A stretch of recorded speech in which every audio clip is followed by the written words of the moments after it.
تجارت کاروبار اس کے پاس فراوانی کے ساتھ موجود ہو، لیکن صرف ایمان کی دولت نہ ہو تو وہ انسان کامیاب نہیں ہے۔ کامیابی کا معیار اللہ رب العزت والجلال نے صرف ایمان کے اوپر رکھا ہے۔ ایمان نہیں تو کچھ بھی نہیں۔ اس ایمان کی قدر ہمیں کرنی ہے۔ یہ اللہ نے مجھے اور آپ کو جو ایمان دیا ہے، یہ بڑی قربانیاں دینے کے بعد ہم تک پہنچا ہے۔ اس کے پیچھے کس قدر قربانیاں دی گئی ہیں، کس قدر پریشانیاں اٹھائی گئی ہیں، کس قدر تکلیفوں کا سامنا کرنا پڑا ہے، ہم اور آپ تصور بھی نہیں کر سکتے۔ پھر بھی ہم اور آپ اس دولت کا شکریہ ادا کرنے کو تیار نہیں ہیں۔ یہ جو ہم اور آپ یہاں بیٹھے ہیں، اس بیٹھنے کا مقصد اور یہ چند باتیں ہم اور آپ جو یہ حضرات علماء اکرام آپ کے سامنے بیان کریں گے، ان تمام کے سننے سنانے کا مقصد صرف ایک شخص کے دنیا سے گزر جانے کی وجہ سے ہو رہا ہے۔ برادران وطن کو، دنیا میں بسنے والے انسان کے کسی بھی مذہب، کسی بھی فرقے کے ماننے والے کو آپ اس کا ہاتھ پکڑ کر یہ پوچھ لیجئے کہ دنیا میں رہو گے یہ جانا ہے۔ یہ بات الگ ہے، کوئی کسی کو خدا مانتا ہے، کوئی کسی کو حاجت روا مانتا ہے، لیکن موت سے کوئی انکار کر دے، یہ دنیا میں کوئی بھی مذہب والا انسان نہیں ہے جو یہ کہہ دے کہ میں دنیا سے نہیں جاؤں گا۔ دنیا سے جانا، اور یہ یقین بھی ہے جب تک کہ یہ ایمان ہمارے دل کے اندر نہ بیٹھ جائے کہ ہمیں دنیا سے جانا ہے، اور دنیا سے جانے کے بعد پھر دوبارہ زندہ ہونا ہے اور اپنے کیے کا حساب ہمیں دینا ہے۔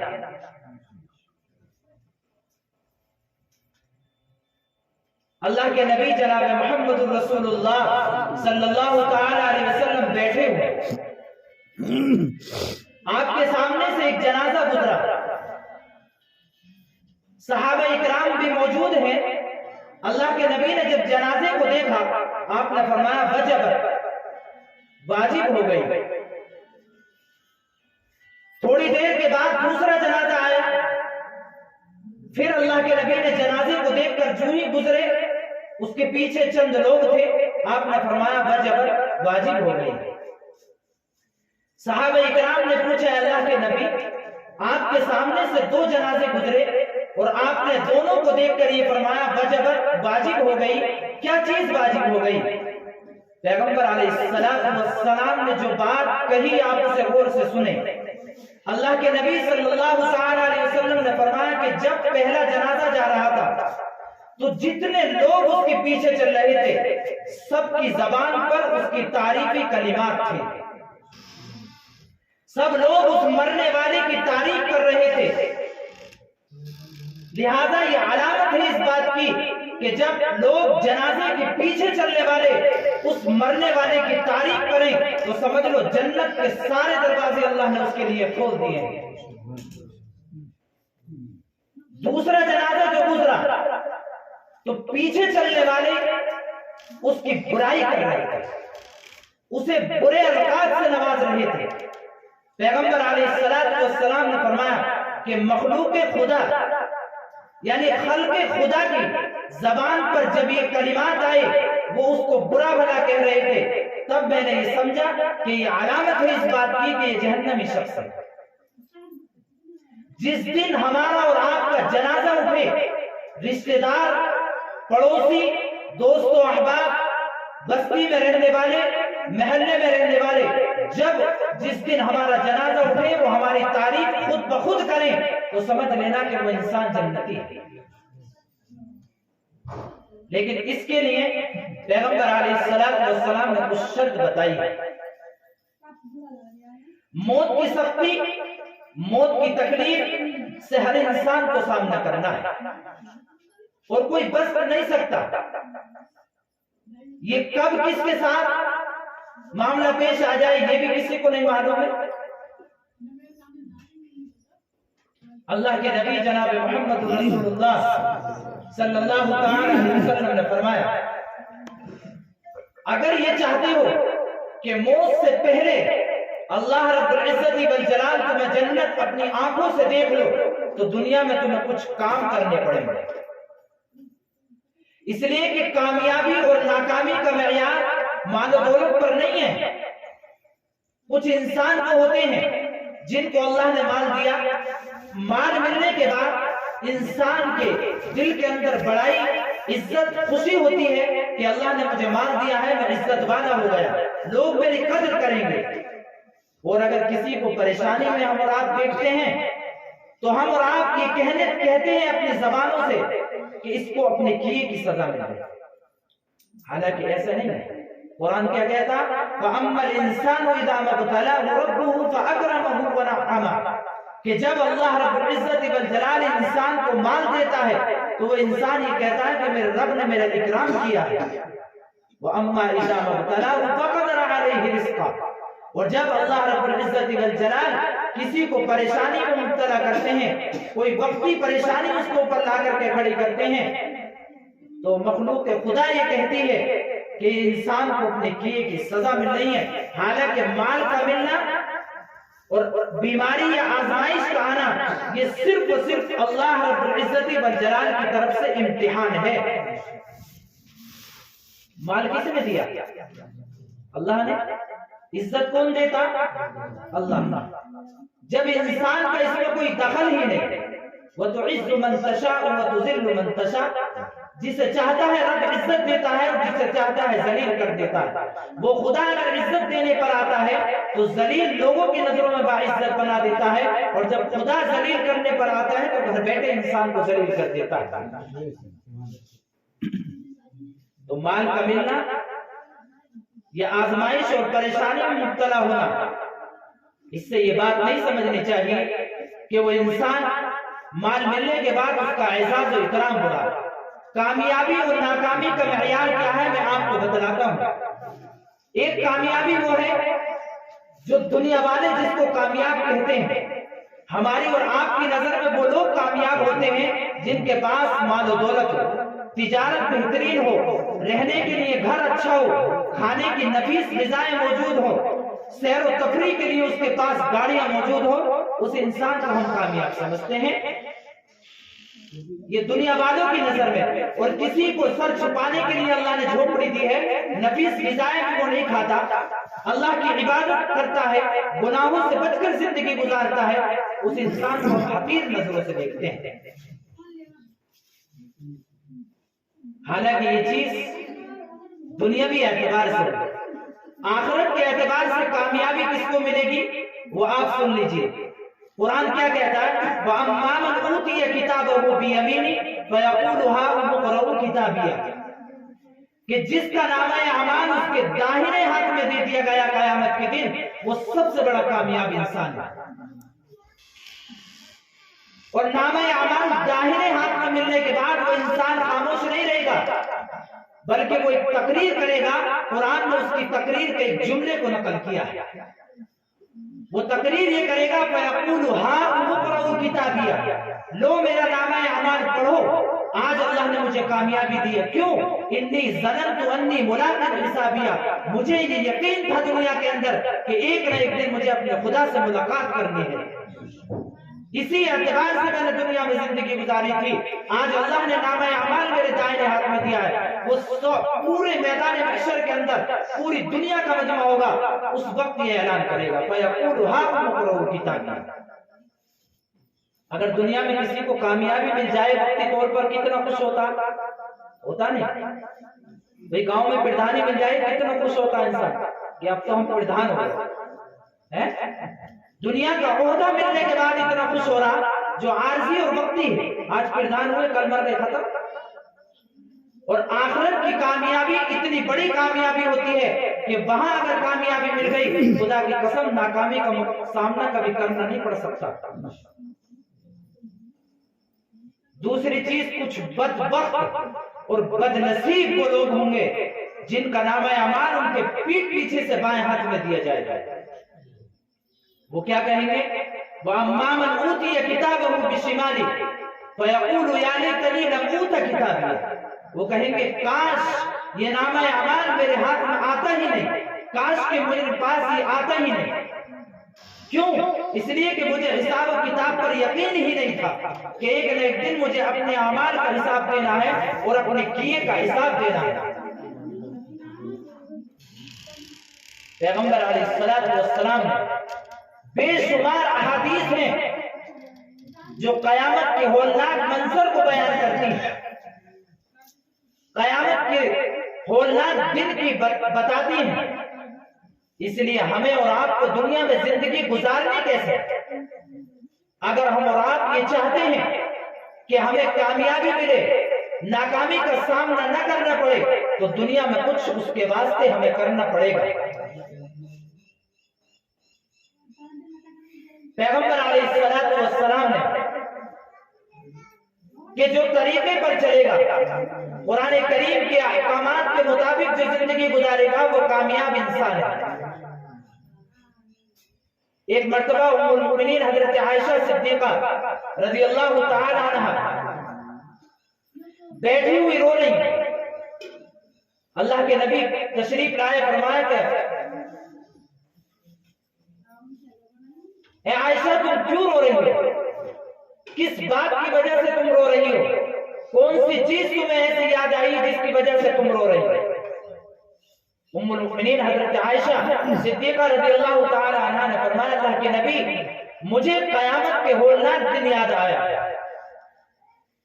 اس کی وجہ سے میں رو رہی ہوں۔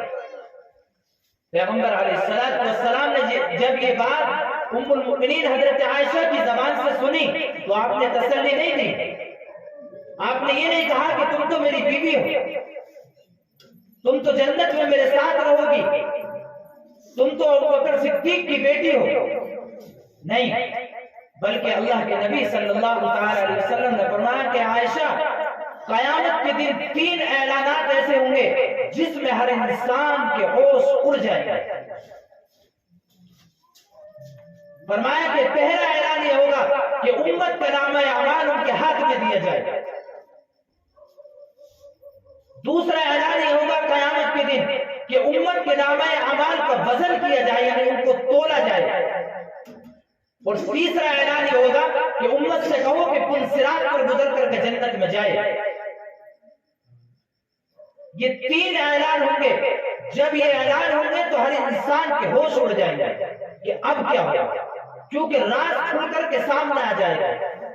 جو پوشیدہ طور پر ہم نے گناہ کیے ہوں گے، جو چھپ کر کے گناہ کیے ہوں گے، وہ سارے کے سارے ابھر کر ہمارے سامنے آ جائیں گے۔ اس لیے پیغمبر علیہ السلام نے فرمایا کہ 3 اعلانات ہوں گے، ان 3 اعلان کے بعد ہر انسان کے ہوش اڑ جائیں گے، ہر انسان کو یہ فکر ہوگی کہ اب کیا ہوگا۔ لیکن کچھ لوگ وہ ہوں گے جنہوں نے دنیا کے اندر زندگی گزاری، اللہ کو راضی کیا، اللہ کے محبوب کو راضی کیا، اللہ کے محبوب کی سنتوں کو اپنی زندگی کے اندر داخل کیا، تو وہ کامیاب ہوں گے۔ اس لیے پیغمبر علیہ السلام نے فرمایا کہ اگر یہ چاہتے ہو کہ جس دن تمہارا انتقال ہو تو موت کی سختی، موت کی گھبراہٹ، موت کی تکلیف سے تم اگر بچنا چاہتے ہو تو دنیا میں کچھ کام کرنے پڑیں گے۔ وہ کام کیا ہے؟ سب سے پہلی چیز پیغمبر علیہ السلام نے فرمایا کہ سب سے پہلا کام دنیا میں یہ کرو کہ مرنے سے پہلے جس کا تمہارے اوپر کوئی حق آ رہا ہے اس کو ادا کر کر کے دنیا سے جانا۔ پیغمبر علیہ السلام نے فرمایا کہ کچھ لوگ نامہ اعمال ان کے اچھے ہوں گے، انہوں نے بہت اچھے کام کیے ہوں گے، بہت مخلص بھی ہوں گے اور بہت زیادہ فقیر بھی ہوں گے قیامت کے دن۔ مخلص کس اعتبار سے ہوں گے؟ نماز بھی ان کے حصے میں بہت، نوافل بھی بہت، صدقات و خیرات بھی بہت کیے۔ یہ تھوڑی دیر کے لیے بیٹا بند کر دو، اتنی ضرورت نہیں ہے چائے والے کو، یہاں چائے پینے آئیں گے تو پتہ نہیں چلے گا، بتائے کوئی بات ویسے ہی ختم ہو جائے۔